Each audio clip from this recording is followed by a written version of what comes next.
Hello everyone, hello folks, welcome back to my channel. तो आज हम एक और रेसिपी के साथ आया हूँ और मैं बना रहा हूँ आज खीर। बहुत ही सिंपल रेसिपी है ये। जैसा अमूमन अक्सर घरों में खीर बनती है वैसी ही है, और जैसा हमारे घर बनती है मैं उस हिसाब से आपको शेयर करूँगा। तो देखिए, यहाँ पे मैंने चावल ले लिए हैं। ये तकरीबन जो है वो एक गिलास, एक छोटी गिलसिया के भर के चावल है। तो इतने चावल हमने ले लिए हैं, जिसके लिए हम 1 लीटर जो है वो दूध लेंगे। ठीक है, हम थोड़ा गाढ़ी गाढ़ी खीर खाते हैं तो उस हिसाब से हमने चावल और दूध लिया है। अगर आप जो है वो ज़्यादा पतली खीर खाते हो तो आप उस हिसाब से ले लीजिएगा। इसके साथ ही यहाँ मैंने देखिए 3 इलायची ले ली है और एक छोटा मिश्री का टुकड़ा है, धागे वाली मिश्री है। इसको हम कूट लेंगे, पाउडर दरदरा सा बना लेंगे। साथ ही हमने जो है वो आधा चमचा, इस चमचे के बराबर आधा चमचा हमने जो है वो घी लिया है और घी भी इसमें शामिल कर लिया है। और अब हम देखिए ये मिक्सचर जो है हमारा, तो इसको हम तैयार कर लेते हैं। इसको हम कूट लेते हैं थोड़ा सा दरदरा सा।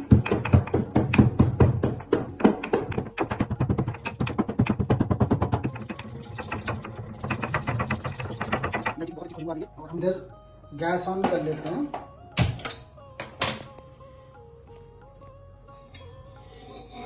और बस घी को हम हल्का सा गर्म करेंगे, उसके बाद हम इसमें आगे जो है चावल डालेंगे। हमारा जो घी है वो गर्म हो चुका है और अब ये जो गर्म घी में हम जो चावल है इनको डाल देंगे।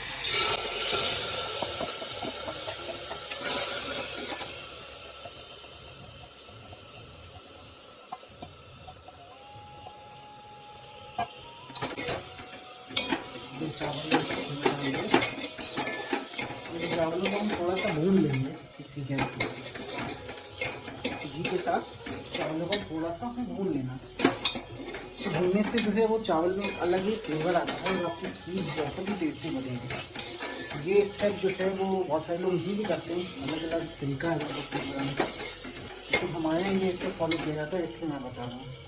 तो ये चावलों को हल्का सा भूनना है, तो ज़्यादा भी नहीं भूनना कि गोल्डन ब्राउन भी नहीं करना है इनको, बस हल्का सा भूनना है। चावलों से हल्की सी खुशबू आने लगेगी तब तक भूनना।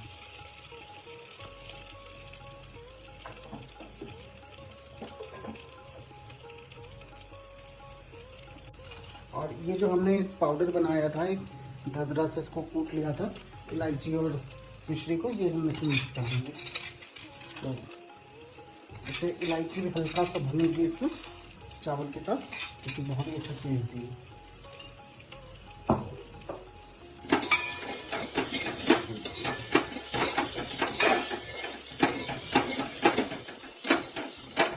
तो चावल जो है हमारा भून गया है। अब ये हमारे पास दूध है, तो ये हमारे पास जो दूध है वो ऑलरेडी पका हुआ दूध है। अगर दूध आपका पका हुआ ना हो तो भी कोई दिक्कत नहीं, आप डायरेक्ट भी डाल सकते हैं, लेकिन डायरेक्ट थोड़ा अवॉइड करिएगा, क्योंकि डायरेक्ट दूध डालेंगे तो आपको काफ़ी चलाना पड़ेगा और हो सकता है कि अगर आप चलाना छोड़ देते तो खीर फट सकती है। इसलिए हमारा पका हुआ दूध है। अब हम इस पके हुए दूध को जो है इसमें शामिल कर देंगे, मलाई सहित हम इसको शामिल करेंगे। और ये मलाई सहित जो है, इसकी मलाई को हम, काफ़ी अच्छा दूध है, काफ़ी गाढ़ी मलाई आई थी, तो हम इसको दूध को शामिल कर देंगे।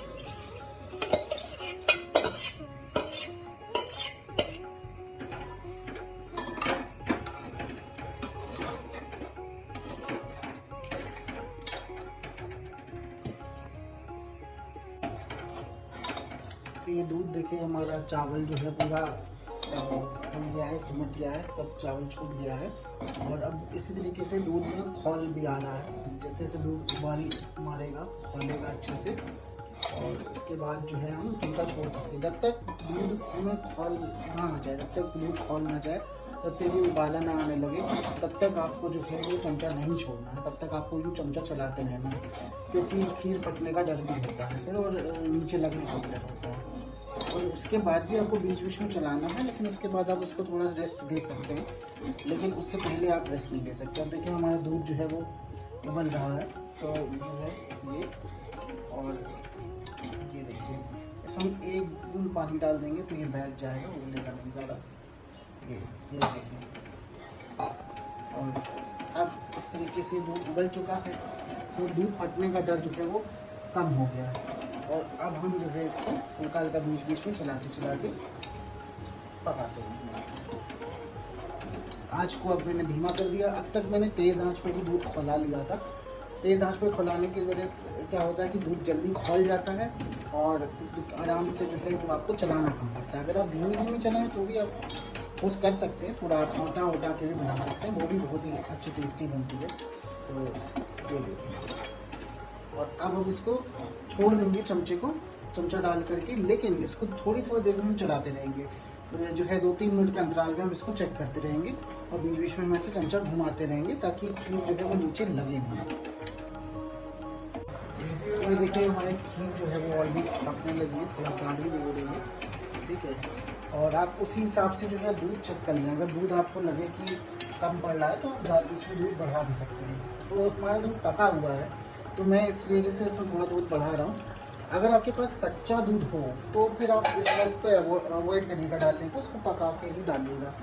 तो क्योंकि आपको जो है खीर को जो है अगर कच्चा दूध डालेंगे तो फिर वो या फट सकती है खीर या फिर वो ख़राब कर सकता है खीर को, पकेगा नहीं अच्छे से। तो ये तो खीर देखिए हमारा चावल भी जो है ऑलमोस्ट पक गया है। ये देखिए हम इसको टच करके देखते हैं तो ये गल रहा है। अब हमें इसी स्टेज पे खीर को औटना है। तो धीरे धीरे हम औटेंगे, चावल और गलता जाएगा, खीर और हमारी पक जाएगी। तो हम थोड़ी सी यहाँ पे साफ़्रान है हमारे पास केसर, तो ये थोड़े ज़ाफ़रान के हम जो है वो डाल देंगे। थोड़ा सा ज़्यादा नहीं डाल रहा हूँ मैं क्योंकि इसको हमें वाइट ही बनाना है, सिर्फ थोड़ा सा स्वाद के लिए मैं यहाँ पे ये जो है साफ़्रान केसर को यूज़ करूँगा। और अगर आपको थोड़ा कलर डिस्टेंट करना है तो आप गरम दूध को थोड़ा बाहर निकाल के उसमें थोड़ा ज़्यादा ज़ाफ़रान डाल दें तो कलर थोड़ा डिफरेंट हो जाएगा। और मैं ये भी बता दूं कि ये अब खीर जो है वो काफ़ी गाढ़ी हो रही है, पक रही है और धीरे धीरे ये और गाढ़ी होगी। आप लेकिन इसमें चिंता मत करिए कि ये अभी से इतनी गाढ़ी हो रही है, क्योंकि हम जब इसमें चीनी मिलाएंगे तो ये थोड़ी सी लूज़ हो जाएगी। उसके बाद जब ये खीर जो है उबाल मारने लगे ना, अब देखिए चावल भी हमारा ऑलमोस्ट पक गया, तो फिर इसको जल्दी जल्दी आप चलाएं, इसको छोड़े नहीं, क्योंकि अगर आप इसको छोड़ेंगे तो ये चावल जो है नीचे बैठ सकते हैं, लग सकते हैं। हालांकि अब चावल ऊपर तैरने लगे लेकिन फिर भी। और ये हमने जो चावल लिया है इसमें आप बासमती चावल का बिल्कुल भी इस्तेमाल ना करें।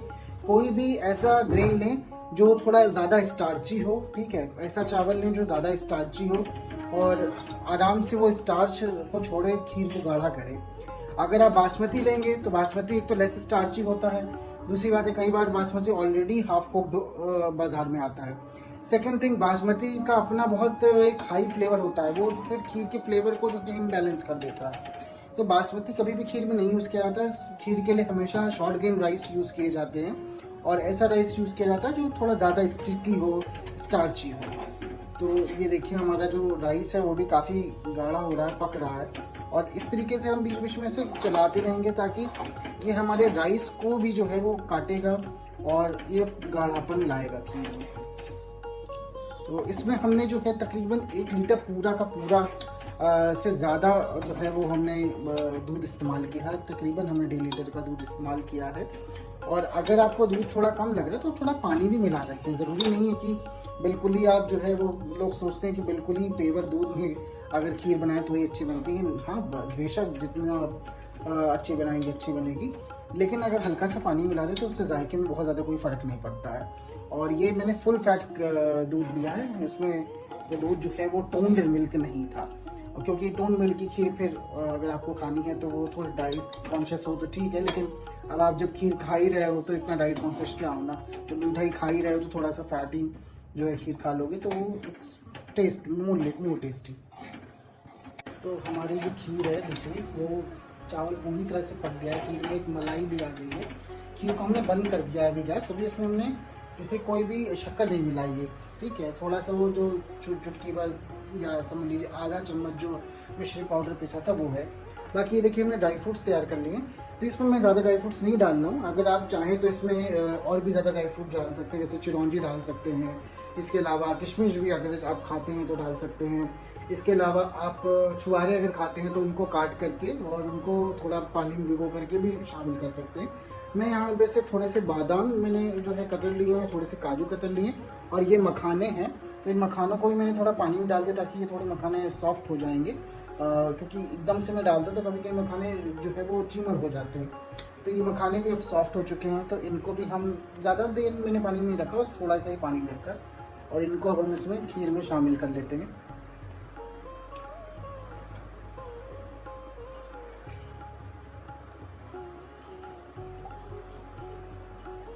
और ये जो हमारे पास ड्राई फ्रूट है इनको भी हम खीर में शामिल कर लेते हैं।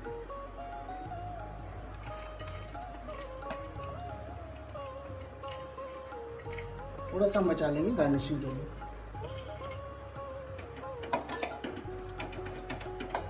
अगर आप कोई भी ड्राई फ्रूट्स नहीं खाते हैं तो आप खाली मखाने में डाल सकते हैं, उससे भी बहुत अच्छी खीर बनती है। हम लोग के यहाँ वैसे भी कई बार खीर बनी है, पहले तो वैसे ही बनती थी ज़्यादातर, जिसमें खाली मखाने होते थे, बाकी कोई ड्राई फ्रूट्स नहीं होते थे। और अब आप जो है इस स्टेज पे हम खीर थोड़ी सी ठंडी सी हो गई है, अब हम इसमें चीनी शामिल करेंगे। तो अब हम देखिए हमने गैस थोड़ी सी धीमी आंच पे ऑन कर ली है, अब हम चीनी इसमें डाल लें। तो चीनी हम इतनी डाल लें। अब ये मैं आपको बता दूं कि आप अगर इसको कप से नापेंगे तो इस कप से अगर आप नापेंगे तो तकरीबन जो है वो 2.5 कप चीनी होगी, ठीक है। तो ये 2.5 कप चीनी हम जो है इसमें डाल दे रहे हैं, और इतनी चीनी जो है वो पर्याप्त है। अगर आप कम मीठा खाना चाहें तो इससे को कम भी कर सकते हैं, और बहुत ज़्यादा तो मीठा अगर खाना चाहें तो थोड़ा और भी बढ़ा सकते हैं, लेकिन इतनी चीनी सफिशिएंट है इसमें। और अब हम इसमें चीनी ये शामिल कर देंगे। तो ये थोड़ा सा मैं चीनी इसमें बचा ले रहा हूँ, 2-4 चम्मच, क्योंकि मुझे लग रहा है थोड़ी सी ज़्यादा। और अब हम इस चीनी को हल्का सा पकाएंगे खीर के साथ, ये देखो। और अब चलाते रहेंगे, इस स्टेज पे हमें चलाते रहना है, क्योंकि ये वैसे तो चीनी है, चीनी दूध फाड़ती नहीं है, अक्सर गुड़ दूध फाड़ता है, लेकिन फिर भी हम इसको थोड़ा सा चलाते रहेंगे। और ये देखिए गीला भी हो जाएगा थोड़ा, इसमें जो है लचक भी आ जाएगी, थोड़ी लिक्विडी भी फॉर्म, क्योंकि चीनी कैरेमलाइज होगी। मैंने इसमें जो चीनी है वो ऐसे डायरेक्टली डाली। अगर आप इसको ब्राउन रंग देना चाहते हैं अगर खीर को, तो आप चीनी को अलग से कैरेमलाइज करके भी शामिल कर सकते हैं, उसका टेस्ट भी डिफरेंट होता है, कैरेमल कस्टर्ड की तरह टेस्ट आता है उसका, और बहुत ही जो है वो भी टेस्टी लगती है। उसका अपना अलग टेस्ट है, इसका अपना अलग टेस्ट है। और क्योंकि आज मैं शरद पूर्णिमा के मौके पे बना रहा हूँ, तो वाइट ही खीर बनाई जाती है, तो मैं इसलिए वाइट ही रख रहा हूँ इसको। और वैसे आप चाहें तो इसको आप कोई और कलर देना हो तो आप उस हिसाब से भी बना सकते हैं। अब ड्राई फ्रूट्स में आप जो भी ड्राई फ्रूट डालना चाहें, जो है चिरौंजी है या फिर पिस्ता है, तो आप अपने हिसाब से डाल सकते हैं, जो भी ड्राई फ्रूट्स आप डालना चाहें। तो अगर आप ड्राई फ्रूट्स को रोस्ट करके डालना चाहें तो हल्का सा घी में रोस्ट कर लें, फिर डालें। जितने भी ड्राई फ्रूट्स हैं तो भी आप डाल सकते हैं। तो मैंने वो सब नहीं किया क्योंकि वो थोड़ा सा कलर चेंज कर देता फिर। और बस इसको हम थोड़ा सा इसे मिलाते जाएंगे। चीनी भी हमारी जो है वो घुल रही है, और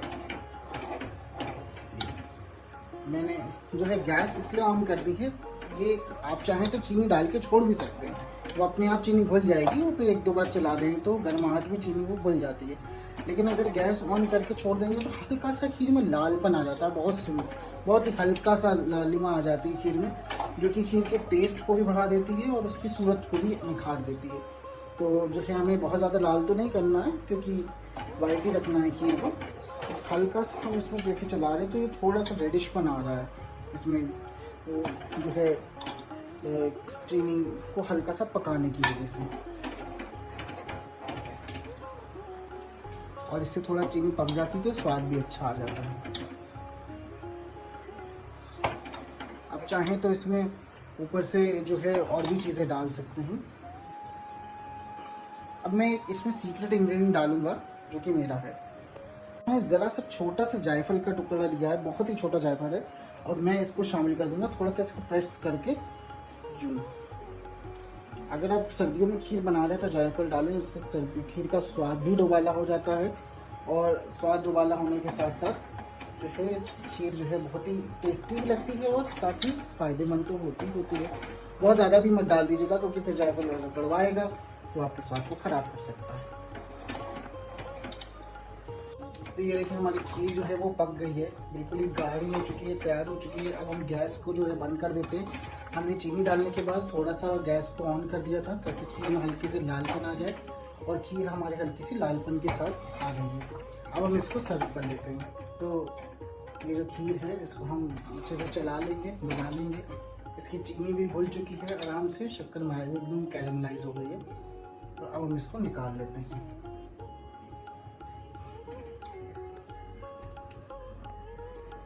ये देखिए, और इसको हम थोड़ा सा गार्निश कर देंगे।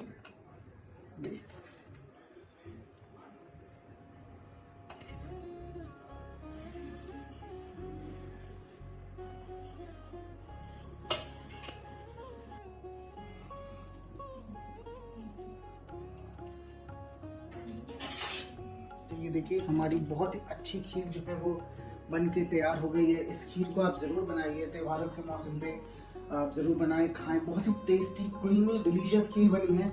और इसमें हमने कुछ भी मावा वगैरह, खोआ वगैरह का कोई इस्तेमाल नहीं किया है।